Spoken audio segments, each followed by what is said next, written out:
Eu nasci em Fortaleza. I was born in the town of Fortaleza in northeastern Brazil.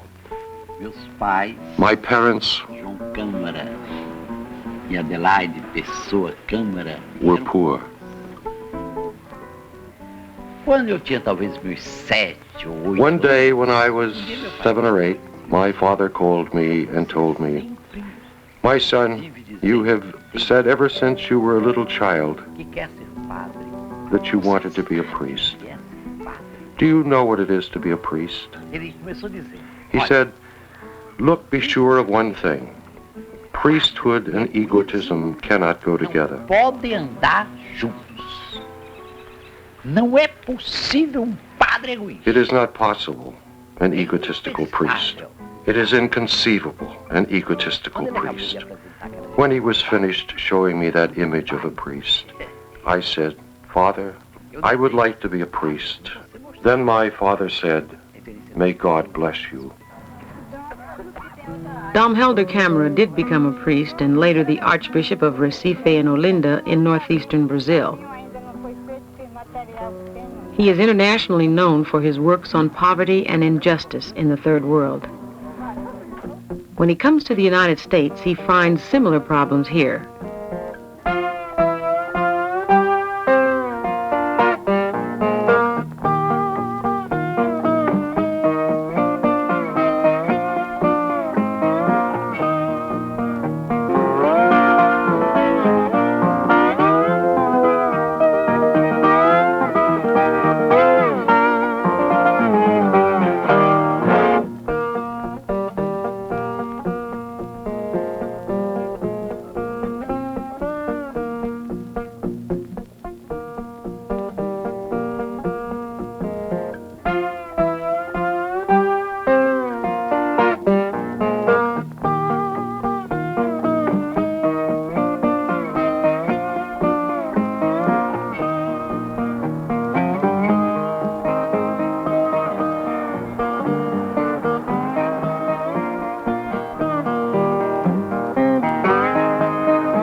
It is the same story It is the same story all around the world.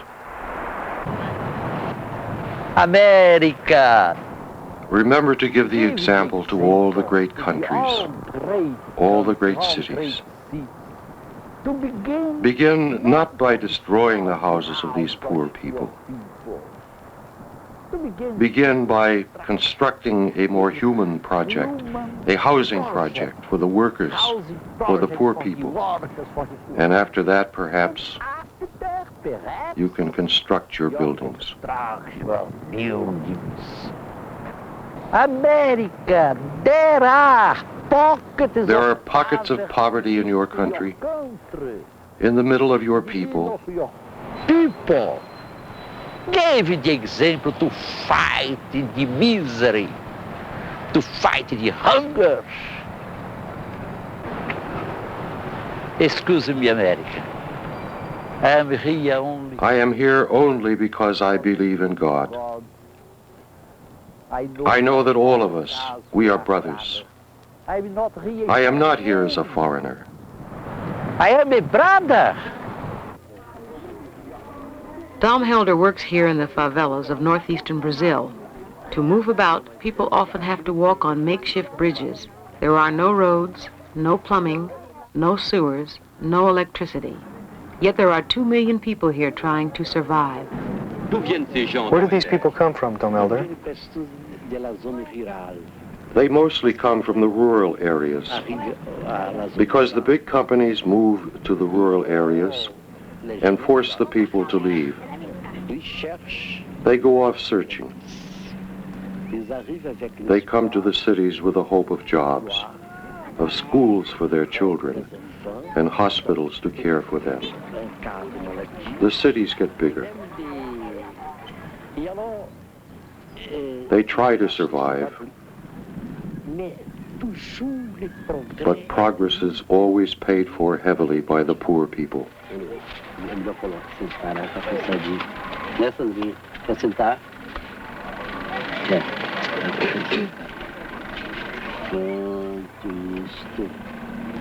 Sim. C'est du Biafra. It's like Biafra. Pourquoi cette fillette est-elle dans cet état? Il me dit, They told me that she is 4 years old. vous savez, c'est la sous-nutrition. You see, it's from malnutrition, from hunger. Parce que très, très souvent, Because very, very often those who look for work can't find it. cherche un travail, ne rencontre pas. So they end up having to live from the few miserable fish they are able to catch. Misérable comme celle-ci, une petit poisson. And you see how polluted the water is. L'eau polluée parce que The fish they catch are often already dead. et alors, And for the children, it just doesn't work. sûrement, elle restera She is certain to remain mentally retarded because when hunger is chronic until the 3rd or 4th year, the child is crippled for the rest of her life. pour toute la vie. Worldwide, 462 million people, more than twice the population of the United States, are starving to death. And 2 billion more are seriously malnourished. Why do starvation and malnutrition exist now more than ever before when we have the resources to feed 4 times our present population? Why do the nations of the world spend only $10 billion a year to fulfill basic human needs while spending 20 times that amount to arm themselves?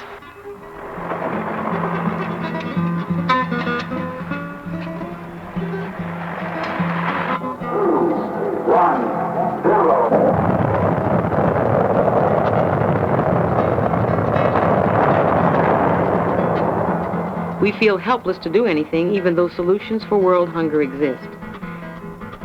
Those solutions do not lie in simply increasing production. The real answers lie in what is grown and who eats it. Only when countries use their own resources to feed themselves first can their basic needs be met. Then and only then can trade and development become a healthy extension of domestic production. The emphasis on export crops, such as coffee and sugar in third world countries, rather than the production of staple foods, a decline in real purchasing power, and the concentration of millions in urban slums has actually created a situation where there are more people going hungry than ever before.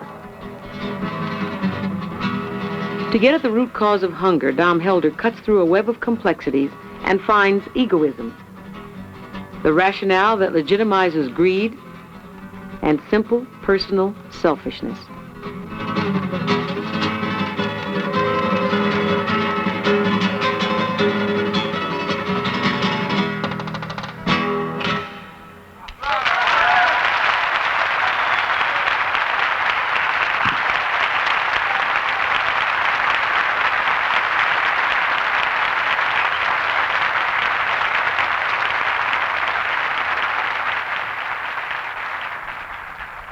Egoism is not the exclusive property of anybody.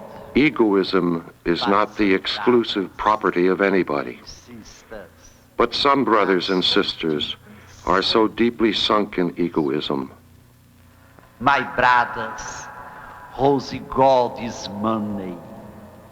And think that everything can be resolved with money. With money. You lack music. You lack music in your lives. I believe in music. You have but one mouth. You have but one mouth, Yes, those. but eat as though you have 10.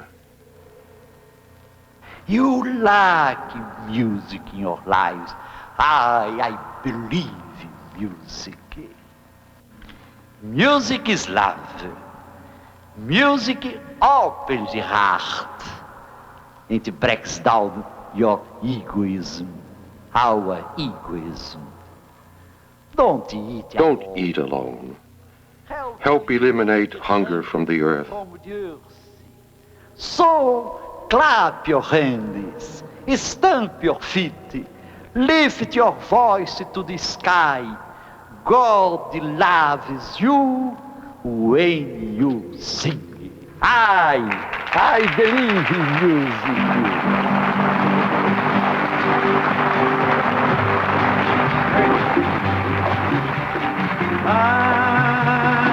I believe in music. There you go.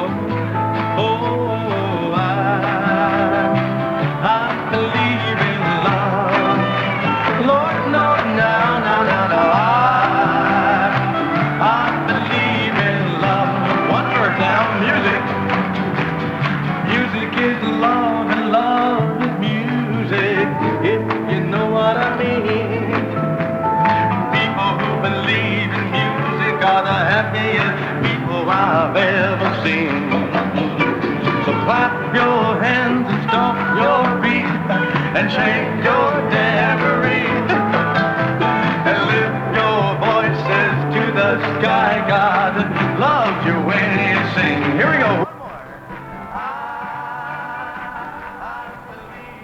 Why, Dom Helder, do many people think that you're a communist? They don't know the gospel. They don't know Christ. Christ is saying that he is. Christ is saying that he is the persecuted person, the oppressed person. He identified himself with the oppressed. When I am working for liberation, I am acting not as a communist. I don't need. I have the gospel. I have the Christ. It is more than sufficient. He is with the poor and the oppressed and the little guy in Brazil. And the government is more for not letting the little guy have a chance. We still have pretty much of a government that the military rules the country. For his lectures be published, they have to change his name, so he is known as Dom Helder CAMARA, and they have to talk about his middle name, that's Pessoa. If they do it the other way, you know, they would cut it. We sort of came here to meet him because he's like a person that for most of the young people in Brazil, he's like a leader, he's like God. The great social problem in the world is far from being a struggle between East and West. It is the growing distance between the North and the South, between the few who grow richer and richer, and the incredible number of people living in subhuman conditions.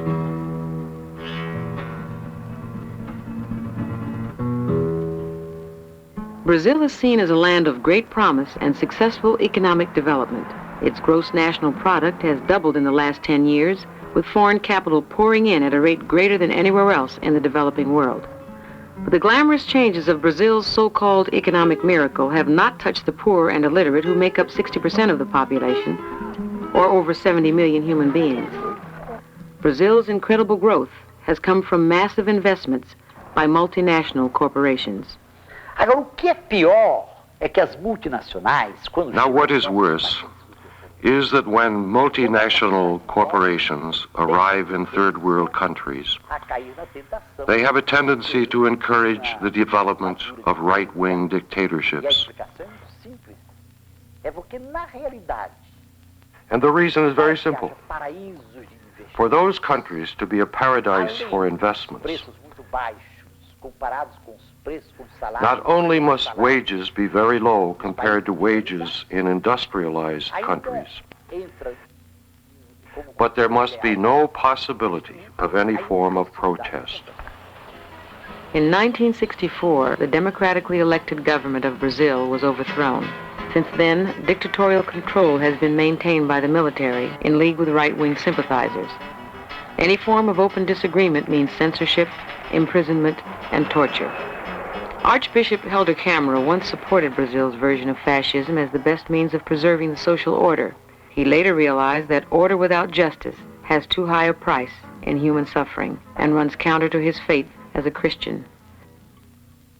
Em nome do combate ao comunismo. Now, in the name of fighting communism and of national security, Barbarisms are being committed.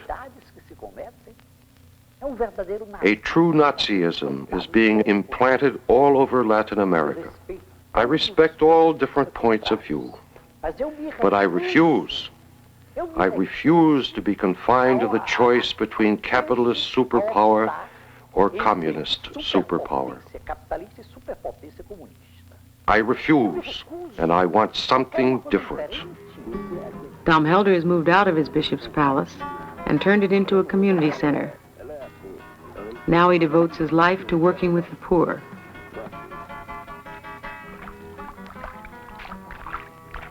Here in the favelas, half of the children die before they are 5. The food and medicine that could save their lives are priced beyond their reach. Dom Helder and those who work with him have responded with practical alternatives. They have organized food cooperatives, legal aid services, health clinics, and farming collectives. For his work with the poor, Dom Helder faces constant threats. His associates are tortured and murdered. Yet he persists. In order to understand what's going on in Brazil, you must first understand what's happening in the United States.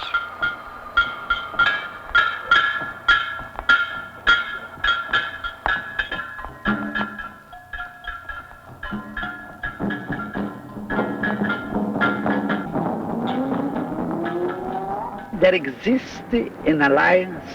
There exists an alliance among the great corporations, the multinationals, and the privileged rich of our own countries. The best way of helping the North American middle class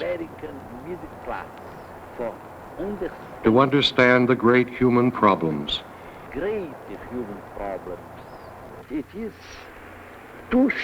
is to show the pockets of poverty inside the richest country in the world. I am sure that many persons of goodwill people of goodwill among the shareholders in the annual meeting will be able to say, we want profit. We want profit, but we are not able to receive, to accept a profit whose price is the crushing of human beings. Crushing of human beings.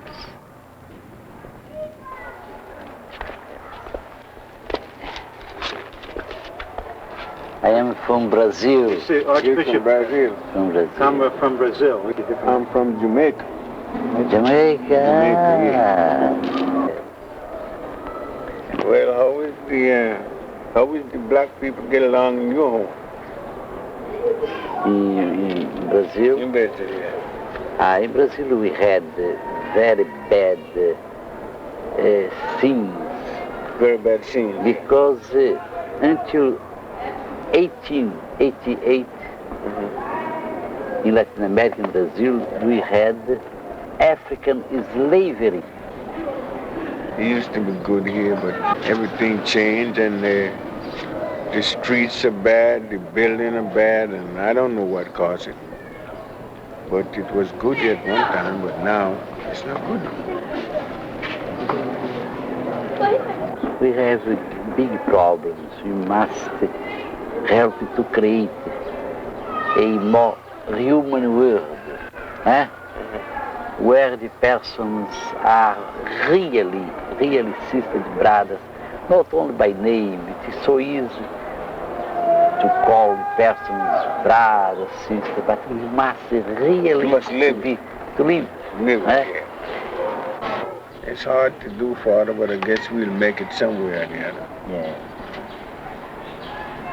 I am thankful for your kindness. God bless your family. How are you feeling? No, the problem is not my problem, but my impression is that for the people it is terrible. They have the impression that they are being used. They have the impression that they're being used. I know their reaction. Their reaction. A white person a bishop. He is here for his propaganda, and you are using them. They are suffering, they are shocked.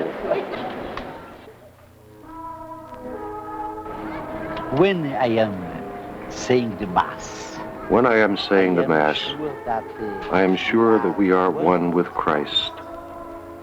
And after, I must see the world with the eyes of Christ.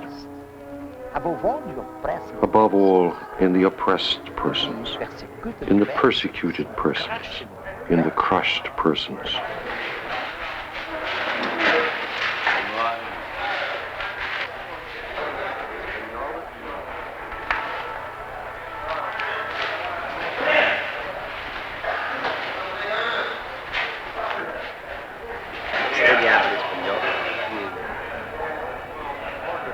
Where are you from?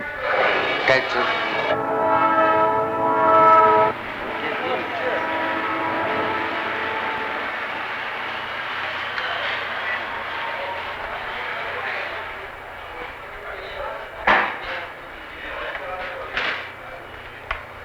See him again? Yeah, from Miami, you know. He has a beautiful prayer. A prayer sometimes, you know. Oh, yeah. Bela. Oração. Victor Rodrigues. Victor Rodrigues.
There are anywhere from 200,000 to 500,000 persons without documents in Los Angeles. This is a problem because they are exploited. The homes look okay, but they were built as a one-family unit, and now they've been divided and subdivided into 2 or 4 units. And so there is a tremendous overcrowding. The city of Los Angeles would like to wipe out all these old houses and to build apartments and condominiums. And of course, this is going to create a tremendous hardship to the people that are presently living there. And we are organizing ourselves to try to put a halt to this redevelopment plan. See those graffiti? They identify the different gangs in this area. Just about each week, a young person is injured or killed. Last week, we buried a gang member from our parish. These murals give a real sense of pride to the residents. They are identifying more openly with their own culture.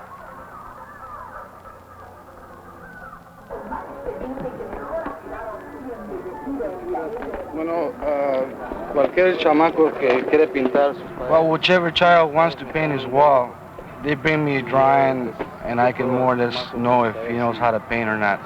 If they don't know how to paint, I send them to an artist or myself. But the walls should belong to them because they live here and it's whatever they want. The houses here belong to the government.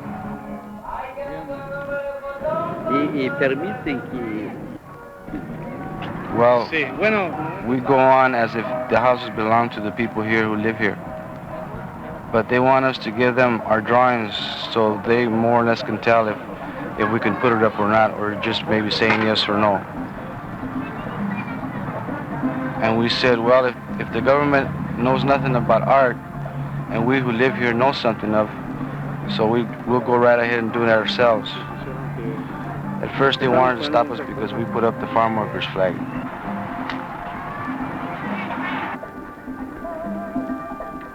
What the people have done here is for the whole community. This particular mural was done by an artist who had dreams of flying. I guess most of us kids around here used to have our swings made out of an old tire, so he decided to do this mural here from an old tire to a spaceship.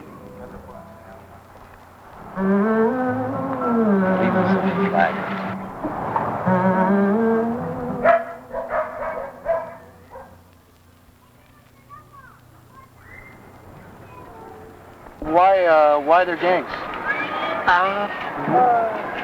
They fight with each other? Why? They probably don't like each other.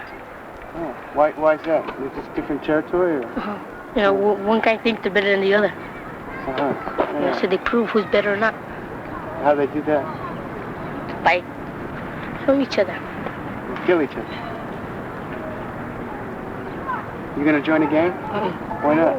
I don't like it. What's that? You join up, you get killed.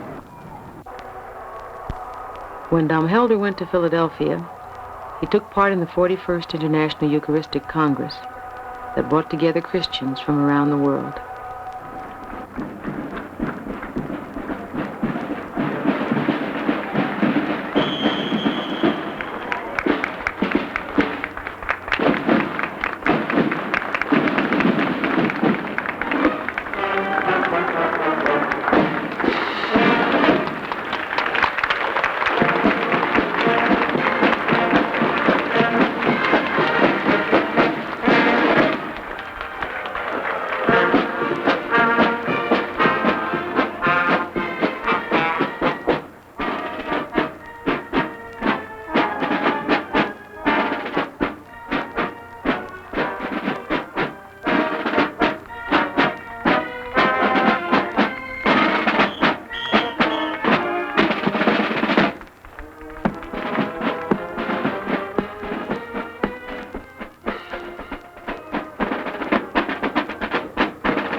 At Dom Helder's side sits a slight but powerful woman known as Mother Teresa, who has devoted her life to working with the poor and homeless in India.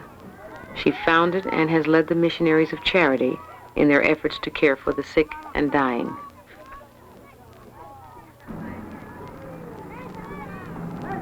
A few months ago, we went out in Calcutta and we picked up 4 or 5 people from the street. And we took them to our home for the dying. One of them was in a very bad condition. So I told the sisters, I'll take care of her. And I did for her all that my love could do. Took hold of my hand. And there was such a wonderful smile in her face. She said one word, thank you, and she died. She gave me much more than I gave her. She gave me her grateful love. And for 1 second, I reflected on looking at her, and I said, what would I have done if I was she? And my answer was, I would have tried to draw some attention to myself. I would have said, I'm hungry, or I'm cold, or I'm dying. But she was so great. She was so beautiful in her giving. The poor are great people.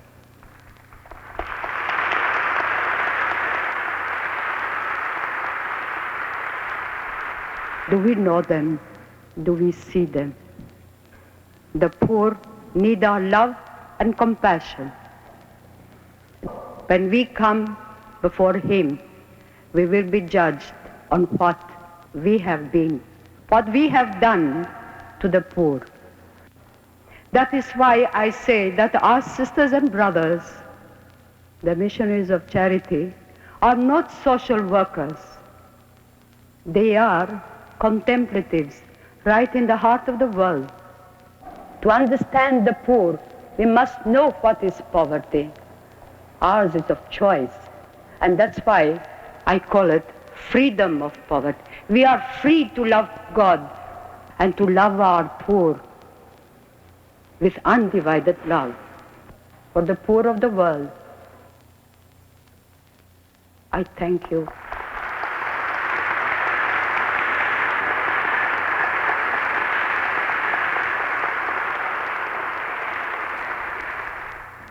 My dear sisters, my dear brothers, again, I need your goodwill for my very special English.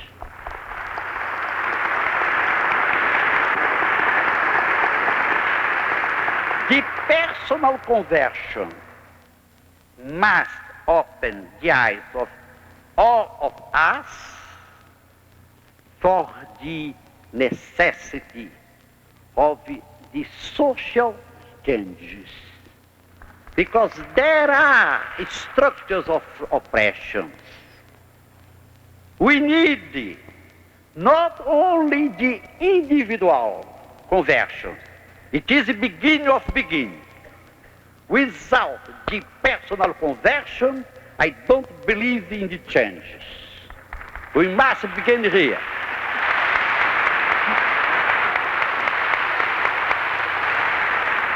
But we need to face the social injustices, the structures.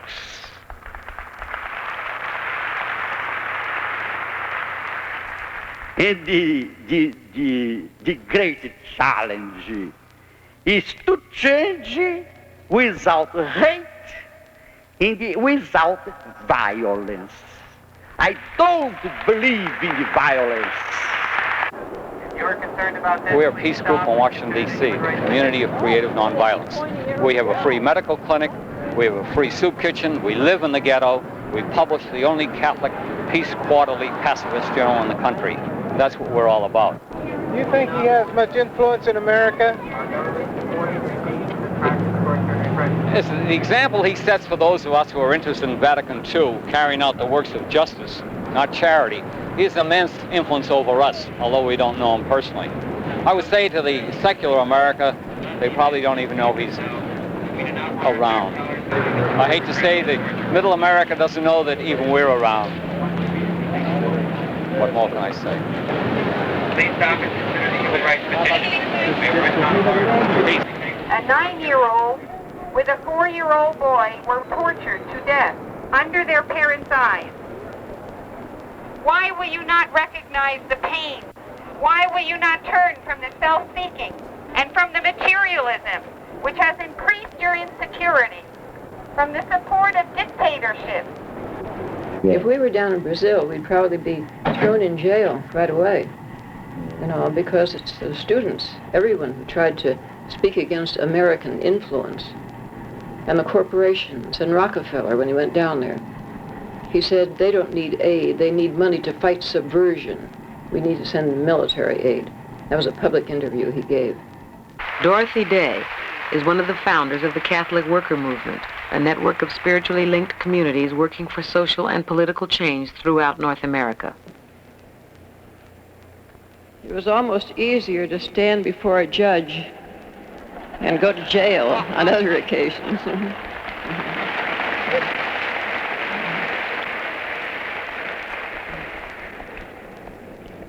I suppose I've been asked to speak because my name is associated so much with these houses of hospitality and bread lines.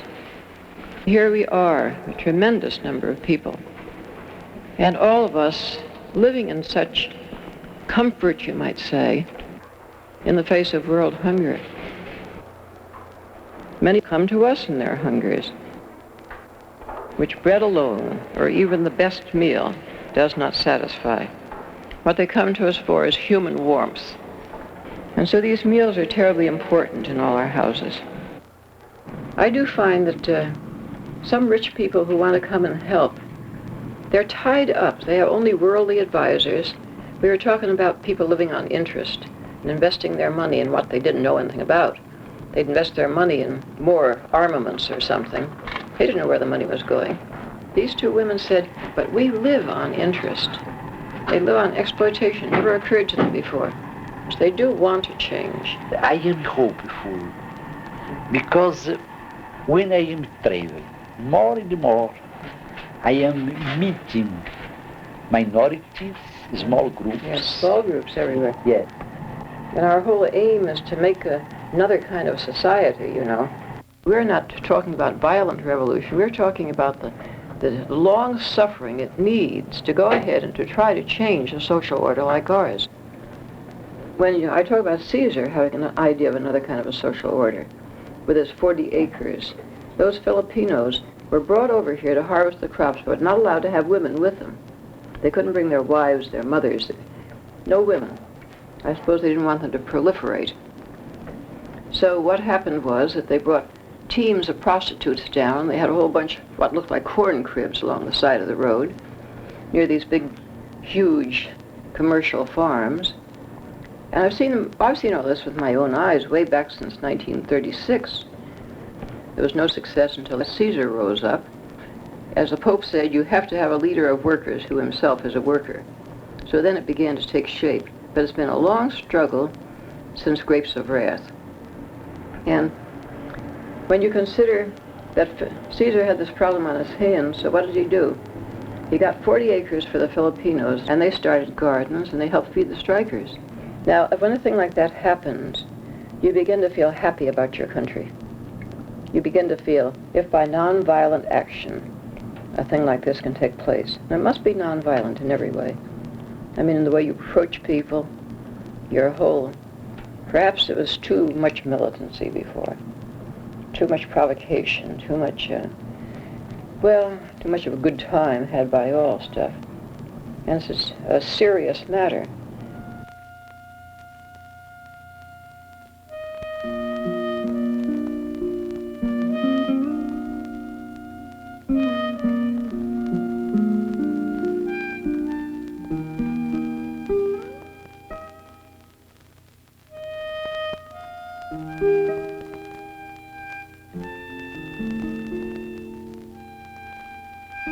First in the fields of California, and now around the country, a movement is growing to organize farm workers. With slow but dramatic efforts and great sacrifice, the union has given a voice to many who had no voice before, and has brought about legislation to improve wages and working conditions. The spiritually powerful leader of the United Farm Workers Union is the controversial Cesar Chavez. Hola, amigos. Hola, amigos. ¿Cómo te llamas? Boycott se llama este. Boycott, y aquel se llama huelga.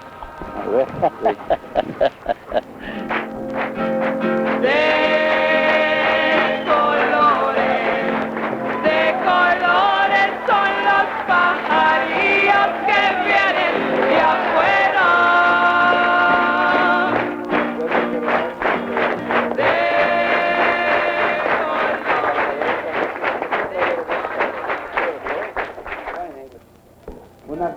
One with soul.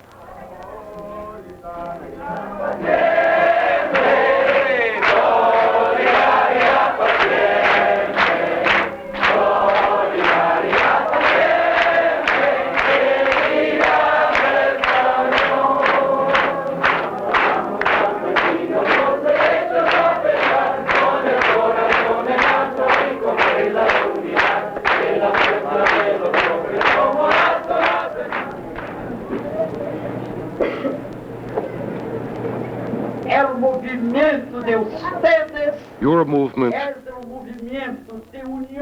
is a movement of union for justice, but without violence.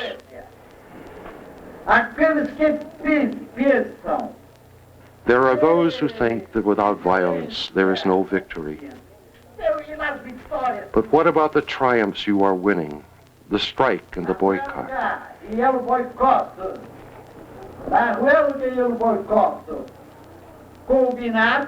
The strike and the boycott combined have opened up a road for the poor.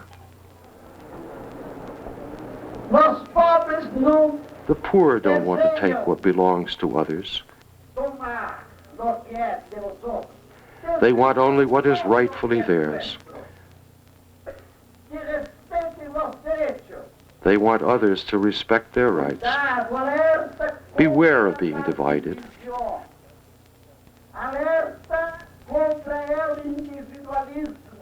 Beware of individualism. The powerful have an interest in dividing you. If the poor are divided, then they have no strength. Hermanos, guardem su religião. Keep your religion. Hold on to your faith. Não estou perguntando se és católico. I am not asking you to be a Catholic or a Protestant, but we have the same faith, and we must maintain our faith. May the Lord bless your union.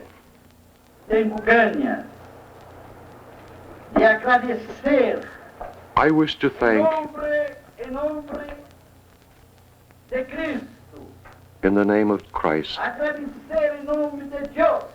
in the name of God, I wish to thank those who are helping you unite. And here on the altar, there is a man I want to embrace in the Mass, my brother Cesar Chavez. Come, I want to embrace you.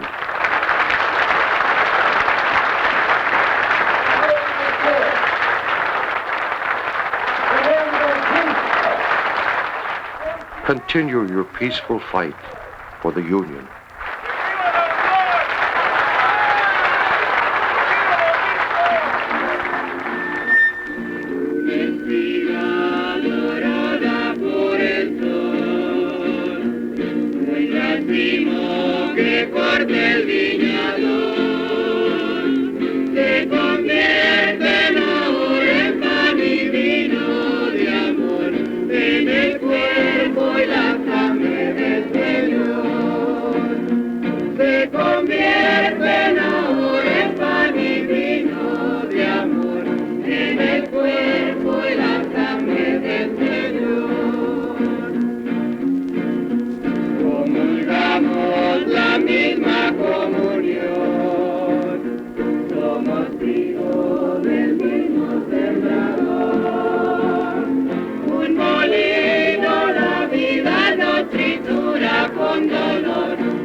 We who fight for justice, wherever we are, we always say the same thing, because we are the same.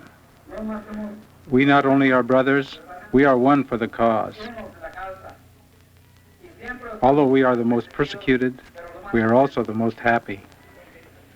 And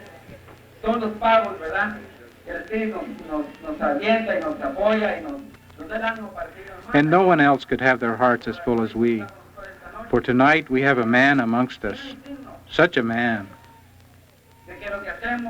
And he has come to tell us that what we do is not only good, but that we are obliged to do it. We are obliged to fight for the poor. We are obliged to care for our own. And who are we? We are everyone. Everyone who stoops, everyone who is poor, everyone who is exploited. We have this bishop who has suffered political persecution. They have killed his priests and imprisoned the men and women who work with him. They hold them captive today in Brazil. They search and loot their homes and interrogate them about exactly where the bishop has gone. Why are they so afraid of this small little man?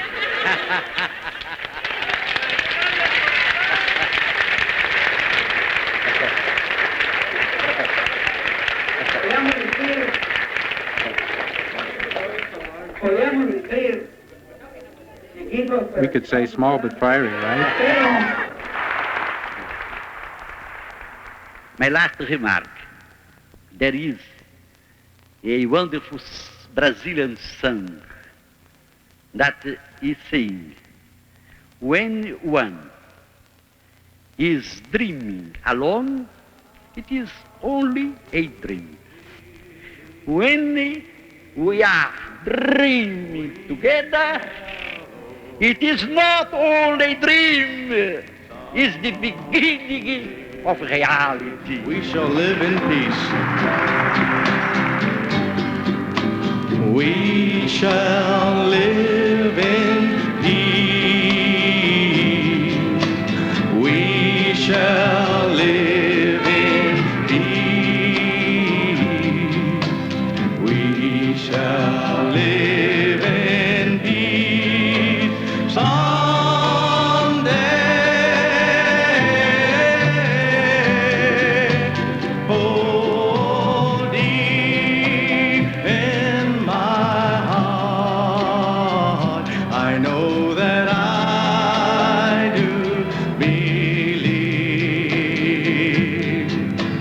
we shall overcome someday. This is Don Helder's verse. Many of you may not know, but sing this for him. We are not afraid. If there's a man with more courage today, he has it. We are not afraid. I'm not afraid today.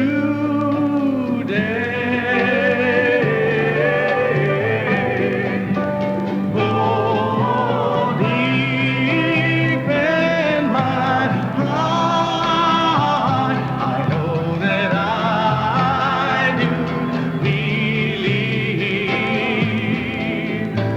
we shall overcome someday. Last time, we shall overcome.